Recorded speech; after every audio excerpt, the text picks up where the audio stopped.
Bom dia, a paz do Senhor Jesus a todos. É uma honra e um prazer estarmos aqui mais uma vez para juntos louvarmos o nome do Senhor. Eu quero que você fique conosco durante esse tempo, que nós vamos estar compartilhando a palavra de Deus e que a sua vida seja abençoada por essa mensagem. Vamos orar. Pai, uma vez mais eu quero te agradecer pela oportunidade que nós temos de estar aqui, compartilhando a Tua Palavra, compartilhando, Senhor, aquilo que nós acreditamos e cremos que vem do Seu coração. É a Tua Palavra, ó Deus, e nós queremos pedir que o Teu Santo Espírito possa fazer uma obra neste lugar, possa fazer, ó Deus, uma obra no coração daqueles que vão ouvir a Tua Palavra. Que a Tua Palavra, Senhor, seja falada, ó Deus, dê-nos ousadia, dê-nos unção e que o Teu nome seja glorificado em tudo. Pai, esteja conosco nesse momento, que apesar da igreja estar vazia, muitas pessoas vão estar assistindo, que o Teu Espírito fale, toque, transforme, quebrante corações nessa manhã. Em nome de Jesus, ó Deus, oramos por aqueles também que estão doentes, aqueles que têm passado por problemas, ó Deus, em várias áreas, que o Senhor possa, Senhor, estender as Tuas mãos. Usa-nos como canais de bênção para a vida deles. É o que eu te peço no nome de Jesus. Amém. Nós vamos cantar um hino e eu gostaria que você acompanhasse conosco, se você quiser, se você pode, é o hino 442 da harpa cristã, mas eu gostaria de compartilhar com você nessa manhã. Breve no céu, Jesus há de aparecer em gloriosa luz, todos o hão de ver.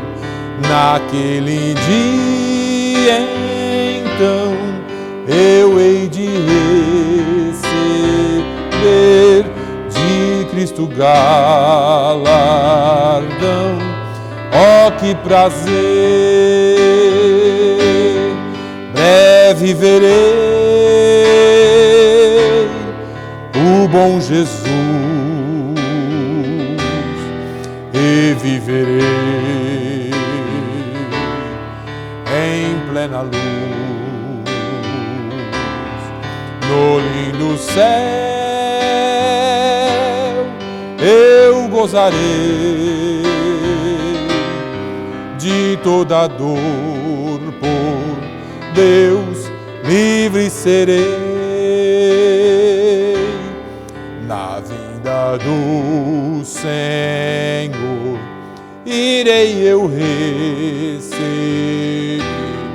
do Seu eterno amor repouso e prazer. Disso meu bom Jesus tem me falado já, e da celeste luz de Jeová. Breve verei o bom Jesus e viverei em plena luz no lindo céu. Eu gozarei de toda dor, por Deus livre serei. Na vinda do Senhor desfrutarei prazer, quando meu Salvador em glória aparecer. Eis que Ele breve vem, os santos levará para a mansão de além, onde virá. Breve verei o bom Jesus e viverei em plena luz no lindo céu eu gozarei, de toda dor por Deus livre serei, breve verei o bom Jesus e viverei em plena luz. No lindo céu eu gozarei, de toda dor por Deus livre serei. Aleluia, aleluia. Esta é a promessa e nós estamos firmes na promessa do Senhor. Amém? Eu gostaria que você, e se você puder, abrir a sua Bíblia comigo na segunda epístola do apóstolo Paulo a Timóteo.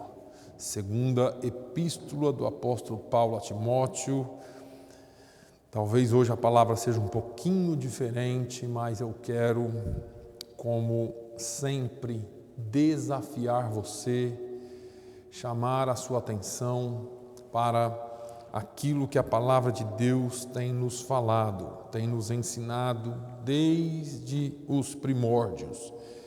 2 Timóteo, capítulo 1, versículos 6 a 9. A Bíblia diz assim: por este motivo te lembro que despertes o dom de Deus que existe em ti pela imposição das minhas mãos. Porque Deus não nos deu o espírito de temor, mas de fortaleza e de amor e de moderação. Portanto, não te envergonhes do testemunho de nosso Senhor, nem de mim que sou prisioneiro seu, antes participa das aflições do Evangelho segundo o poder de Deus, que nos salvou e chamou com uma santa vocação, não segundo as nossas obras, mas segundo o seu próprio propósito e graça que nos foi dada em Cristo Jesus antes dos tempos dos séculos. Amém. Meus irmãos, nós estamos realmente vivendo em dias difíceis, vivendo em dias complicados, e é neste tempo difícil que eu gostaria de chamar a sua atenção para este momento, porque muitas vezes nós não sabemos o que fazer nos tempos difíceis. Nós somos uma geração que fomos criados em tempos mais fáceis em relação ao Evangelho. Paulo, ele escreve essa sua segunda carta a Timóteo de dentro da cadeia. Talvez essa seja a carta mais emotiva de Paulo, a carta mais contundente de Paulo, porque enquanto você está falando com as pessoas com quem você ama, está na convivência das pessoas que você ama, é muito fácil. Mas quando você é separado da convivência das pessoas, e isso é exatamente o que nós estamos vivendo agora, parece que existe uma solidão, parece que existe uma preocupação conosco. No entanto, Paulo não estava preocupado consigo, Paulo estava preocupado com a igreja e com Timóteo. Quando ele fala com Timóteo, que era um dos seus discípulos e agora pastor de uma das igrejas que havia sido plantado, ele escreve e fala: Timóteo, deixa eu te lembrar uma coisa, lembra que você precisa despertar o dom de Deus que há em ti. Veja que todos nós recebemos o dom de Deus, todos nós recebemos, nós cristãos, aqueles que professam a mesma fé, cremos que Deus nos encheu com o seu Espírito, cremos que Deus nos encheu com a sua graça, e ele começa a falar com Timóteo: Timóteo, coloca um pouquinho do temor de lado, coloca um pouquinho de você mesmo de lado e comece a se lembrar daquilo que Deus colocou em você. O mesmo apóstolo Paulo diz que o Espírito que ressuscitou Jesus dos mortos habita em nós. Nós temos um Espírito excelente, nós temos um Espírito que não é o espírito de temor, e ele continua: Deus não nos deu o espírito de temor. Se você é cristão, se você realmente crê na palavra de Deus, você precisa entender que Deus não te deu um espírito de temor, mas Ele te deu um espírito de fortaleza.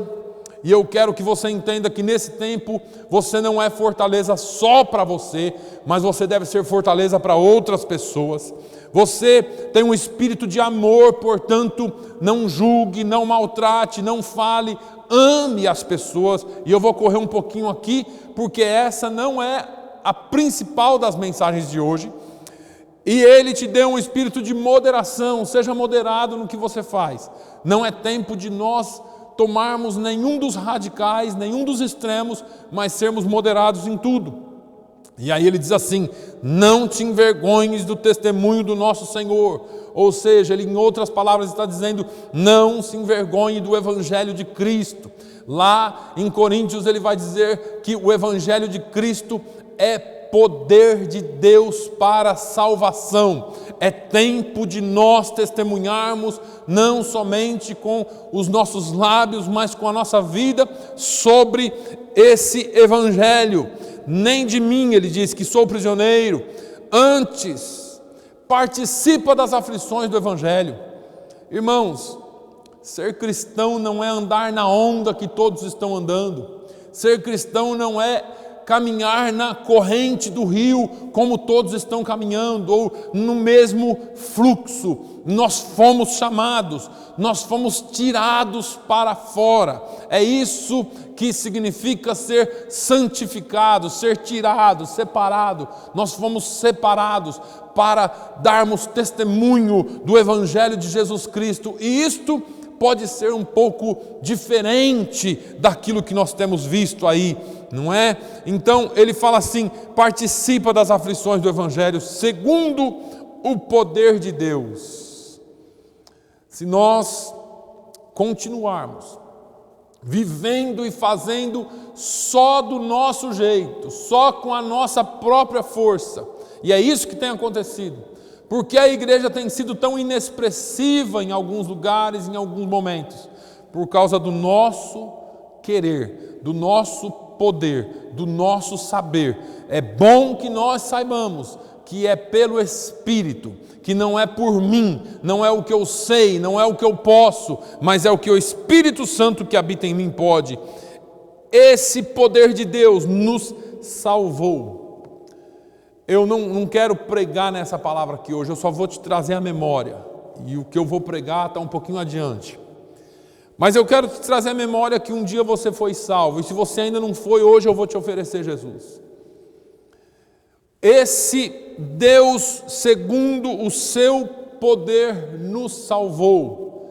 Você e eu éramos perdidos, você e eu estávamos lá no lodo, no charco de lodo, e o Senhor nos chamou com uma santa vocação. Você não foi salvo porque Jesus olhou para você e falou: deixa eu salvar essa pessoa só para ele não ir para o inferno. Não, Ele te salvou e depositou em você, investiu em você o Espírito Santo e colocou em você uma santa vocação, um santo chamado, para que você não faça segundo as suas obras, ou você não foi chamado segundo as suas obras, ou segundo a sua própria capacidade. Essa vocação que você tem não vem de ti, vem dele.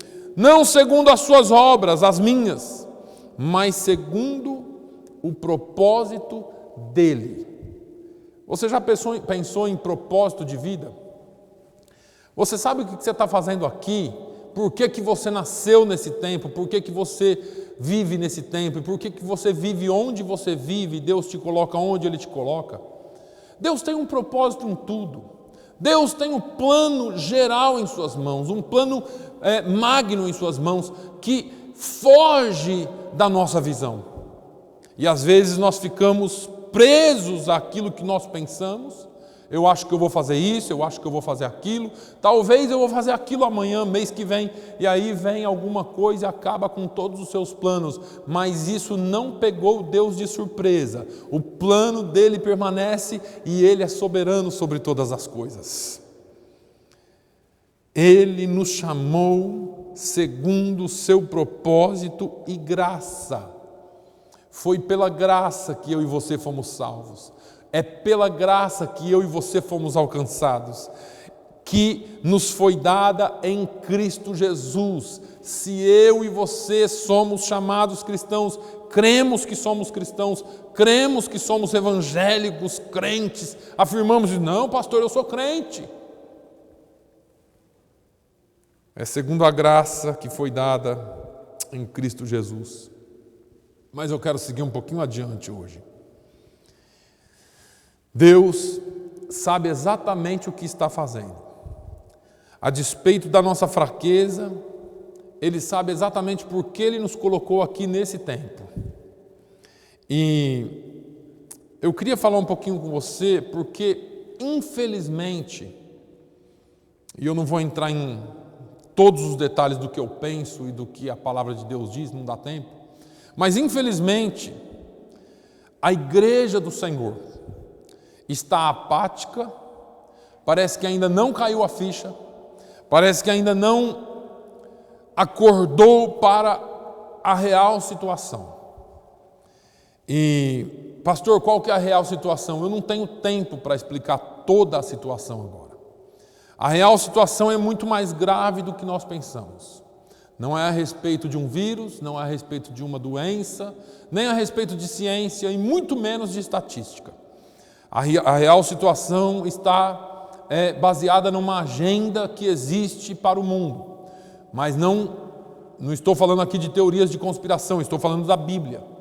E eu gostaria que você acompanhasse os nossos cultos, as nossas lives, às quartas-feiras, que eu vou tentar trazer algo melhor para você, assim que possível. Quarta-feira passada eu falei um pouquinho sobre apostasia e disse que iria continuar hoje. É disso que eu estou falando, não fugir do assunto. Eu primeiro trouxe à sua memória aquilo que a Bíblia tem para nós, mas eu quero falar daquilo que, apesar e a despeito da Bíblia ter para nós, nós não temos seguido. Infelizmente, a igreja do Senhor tem caminhado um pouco distante da realidade, e por isso que talvez nós não estamos sendo ouvidos, porque não fazemos diferença, porque para mudar de igreja, para que eu vou mudar de igreja? Para que eu vou mudar de religião? E vida cristã não diz respeito à religião, diz respeito a relacionamento com Cristo. Mas parece que a palavra pregada, palavra falada, não faz muito efeito mais em nós. E eu fico às vezes pensando, e falei algumas vezes na igreja, eu prego às vezes mais de um ano uma mensagem só, com textos diferentes, mas quando eu vou assistir, quando eu vou olhar o resumo daquilo, é a mesma coisa. Parece que Deus, o Espírito Santo, bate numa tecla muitas vezes. Falei muito tempo sobre perdão, falei muito tempo sobre avivamento, falei sobre coisas que a igreja precisa, e eu me incluo nessa igreja. Mas parece que nós dormimos, parece que aquela palavra, pode ser que hoje ela venha fazer algum efeito em nós, se nós recapitularmos. Parece que estamos meio que dormentes. Conversava com alguém muito próximo essa semana e a pessoa disse assim: pastor, a ficha ainda não caiu. E parece que não caiu. Parece que a igreja ainda caminha fraca sobre a terra. Deus está querendo levantar uma igreja, um povo forte. Como tem um hino antigo que diz: eis que surge um povo forte, revestido de poder. Se a igreja não se revestir do poder de Deus, se a igreja não trouxer à memória o dom de Deus que há em nós, se a igreja não entender que nós não caminhamos no mesmo espírito de temor, mas nós temos um espírito de fortaleza, de amor, de moderação, como a Bíblia diz, nós vamos continuar na mesmice. E as coisas Você pode até dizer que eu sou pessimista, mas não vão melhorar. A palavra de Deus nos mostra que nós vamos passar por um momento difícil. E você está preparado? Você está preparado para esse tempo? Eu ouvi uma história um dia desse e eu gostaria de compartilhar com você. Principalmente você que é cristão e você que está assistindo essa mensagem. Diz que tinha um trem que ia de um determinado lugar para um outro, demorava alguns dias a viagem. E esse trem tinha 3 classes, primeira, segunda e terceira classe.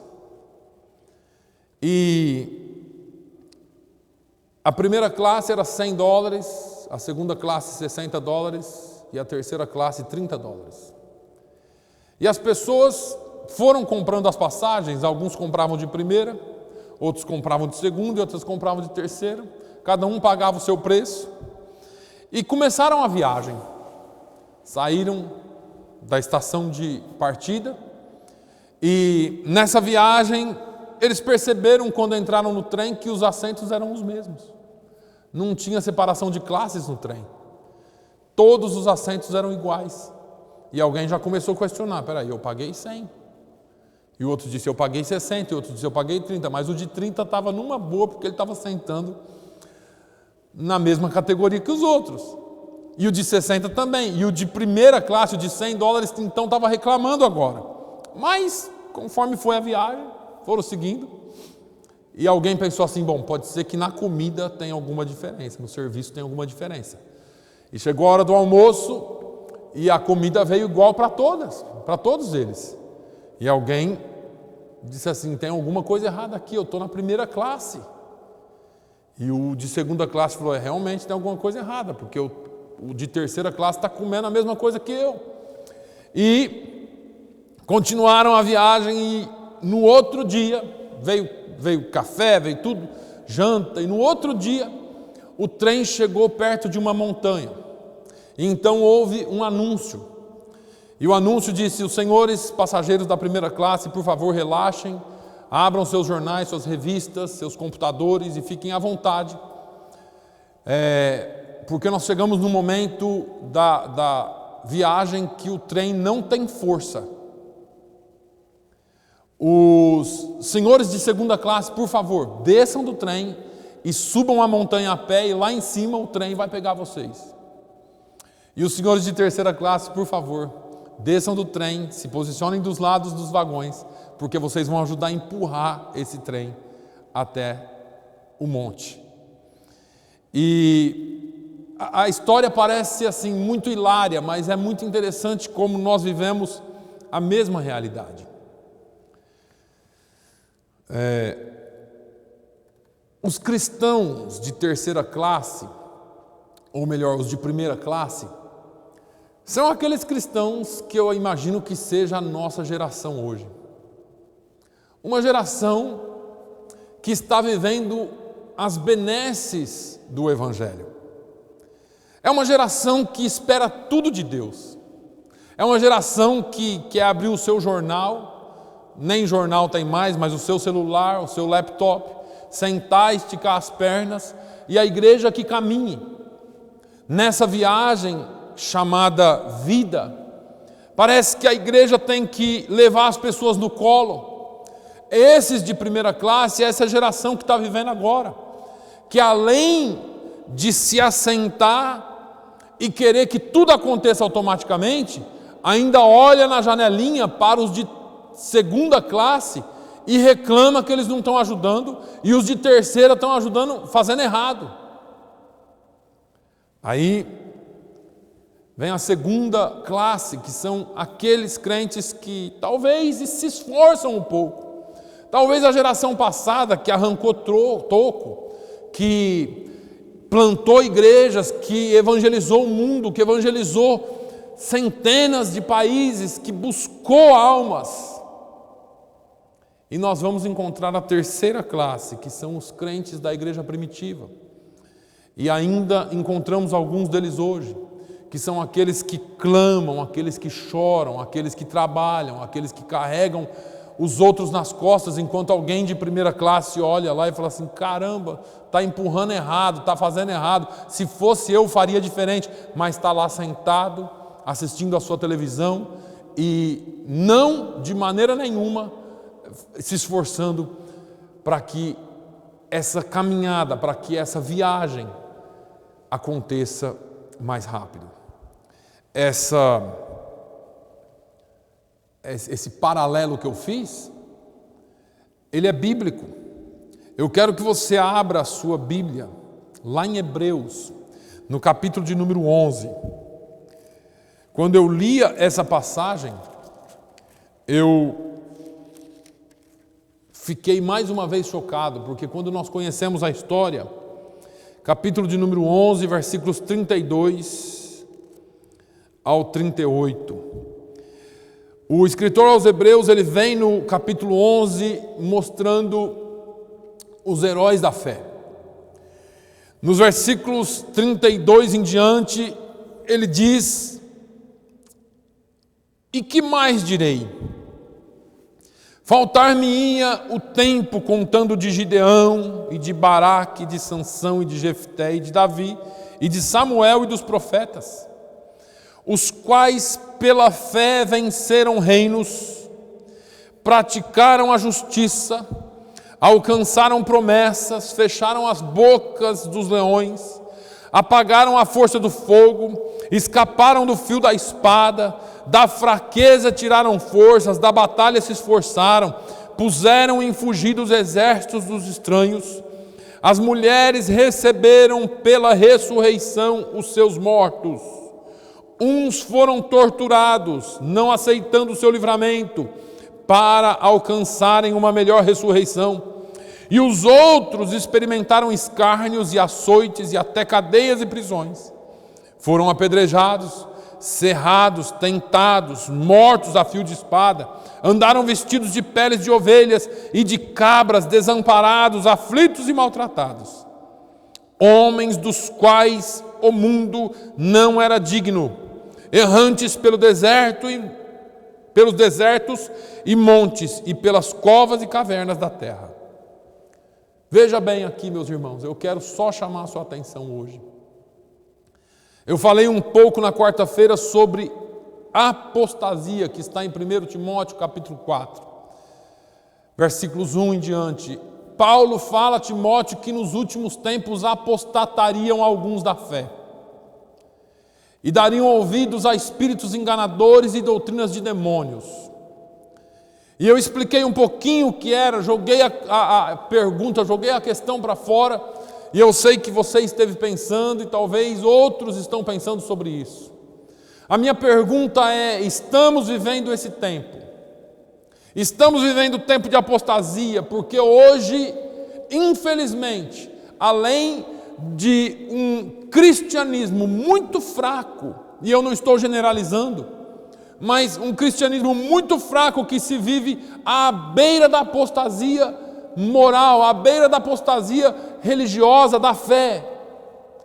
Nós talvez não estamos preparados para nada parecido com isso. Esses homens, dos quais a Bíblia fala, alguns deles, as mulheres receberam os corpos em casa. E por que receberam os corpos? Porque eles foram torturados, não aceitando o seu livramento. Foi oferecida uma troca. Pela manhã aqui o pastor Ron falou sobre autoridade, sobre o que a Bíblia diz sobre autoridade.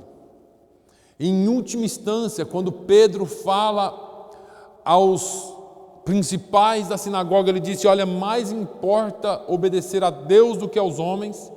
Ele não foi um anarquista, ele se submeteu à prisão. Assim foram esses homens. Nós vamos ter que chegar a um tempo de decisão.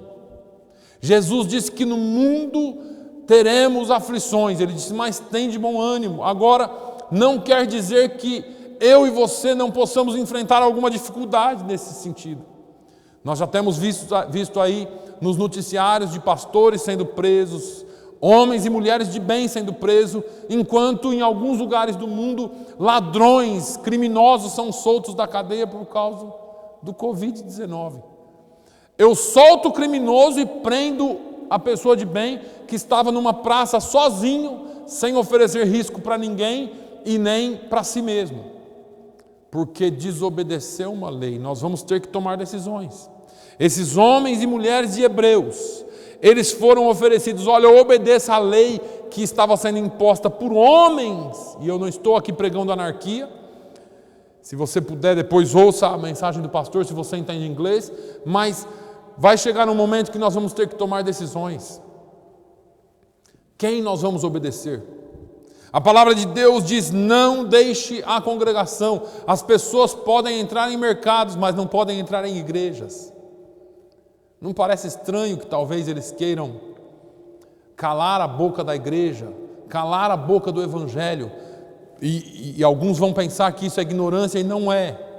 Onde existe alguma ordem ainda, onde existe algum equilíbrio ainda, é a palavra de Deus, é na palavra de Deus, mas não naqueles que querem de alguma forma mandar e reinar no mundo, governar o mundo. Eu sei que isso tudo parece muito estranho, mas nós estamos vivendo um tempo difícil.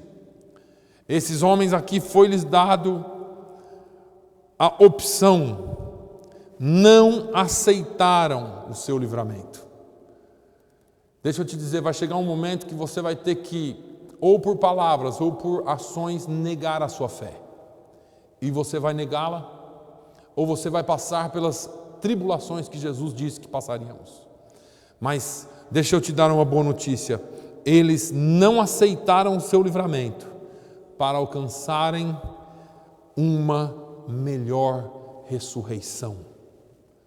Aquilo que o mundo vai te oferecer aqui hoje não chega nem aos pés, aliás, é só o agora, mas se você ficar firme na presença de Deus, você vai gozar de uma melhor ressurreição. Não desista da sua fé, não apostate da sua fé, não divorcie da sua fé. Volte, lembre do dom de Deus que há em ti, lembre do espírito de amor, de fortaleza, de moderação que há em ti. Não te envergonhes desse evangelho, siga esse evangelho e participe das aflições. Virão as tribulações, virão as aflições, mas saiba, Jesus disse: no mundo tereis aflições, mas tende bom ânimo, eu venci o mundo. Ora, nós somos mais do que vencedores em Cristo Jesus que nos amou. É o que a palavra diz. Parece que nesse tempo existe uma pressão, não só política, mas espiritual sobre todos nós. Mas é um tempo que nós devemos mais e mais nos prostrarmos, pedir perdão a Deus pelos nossos pecados e continuarmos nessa caminhada. Nós não sabemos como será daqui para frente. Será que daqui para frente nós vamos poder abrir as igrejas de novo? Será que daqui para frente nós vamos poder fazer as coisas de novo? Espere qualquer coisa, mas não desista da sua fé. Não desista da sua fé. Não desista, desperdes o dom. É tempo de ser igreja. É tempo de mais do que nunca falar desse Jesus e do amor dele. É tempo de pregar o evangelho, porque aconteça o que acontecer, almas precisam ser salvas, vidas precisam ser transformadas. Lembra das orações, lembra dos jejuns. Talvez agora a gente não possa fazer mais em coletivo, juntos, mas nós precisamos agora mais do que nunca orar e jejuar. É tempo de usarmos aquilo que nós temos em mão, nos unirmos e fazer em prol do Evangelho de Cristo. Não seja um crente de primeira classe, e agora aqui você vai entender a minha colocação nessa viagem. Não seja aquele que deita na poltrona, estende os pés para frente, abre lá a sua revista, o seu jornal, o seu computador e fica ali esperando que todos façam tudo. É tempo de arregaçarmos as mangas. Dê um pouco de você mais. Doe um pouco de você mais por aquele que se entregou por você. Seja canal de bênção na vida das pessoas. Seja a resposta da oração de alguém. Que você possa abençoar uma vida. Pregue o Evangelho. Faça como Paulo disse a Timóteo: instes, pregue a tempo e fora de tempo. Talvez esse seja o fora de tempo.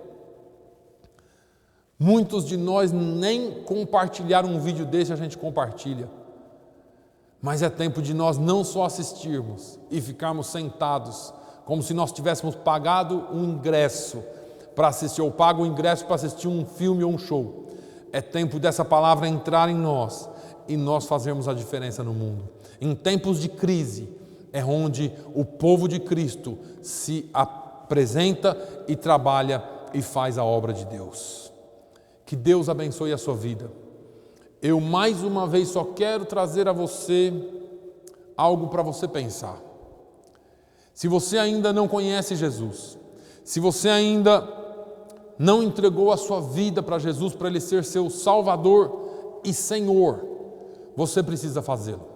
A Bíblia diz que tempos difíceis virão, e aqueles que estão em Cristo, aqueles que estiverem em Cristo, estarão de um lado, e os que não estiverem em Cristo estarão do outro. Se você não vê saída para esse tempo, existe uma saída, o nome é Jesus Cristo. Só Ele pode mudar a sua vida, só Ele pode salvar-te de toda essa bagunça que nós estamos vivendo. A aparente organização que teremos não é símbolo de paz. Paz só em Jesus. Não é sinônimo de tranquilidade. Tranquilidade só em Jesus. Ainda que os tempos sejam difíceis, se estivermos em Jesus, teremos paz. Que Deus te abençoe. Se você quiser e puder, você pode entregar a sua vida para Jesus onde você está. Basta você reconhecer que é pecador, que precisa do Salvador. E Jesus disse: eu sou o caminho, a verdade e a vida. Ninguém vem ao Pai a não ser por mim. Jesus não deixa aberta a questão de outros caminhos, de outras formas, não. Jesus disse: ninguém vem ao Pai a não ser por mim. Só existe um mediador entre Cristo, entre Deus e o homem, e o nome dele é Jesus Cristo. Eu quero oferecer Jesus para você. Faça uma oração. Diga: Pai, eu sou pecador. Eu reconheço que necessito do Salvador. Perdoe os meus pecados. Eu confesso a minha vida pecaminosa. Escreva o meu nome no livro da vida. Me dê o teu Santo Espírito e transforme a minha vida. Paulo diz que se alguém está em Cristo é nova criatura. As coisas antigas se passam, ficam para trás e tudo se faz novo. É isso que Jesus tem para a sua vida. Ele quer que você tenha uma nova vida. Que Deus abençoe a sua vida, que Deus abençoe a sua família nesse tempo de tribulação, que nós sejamos bênção em nome de Jesus. Antes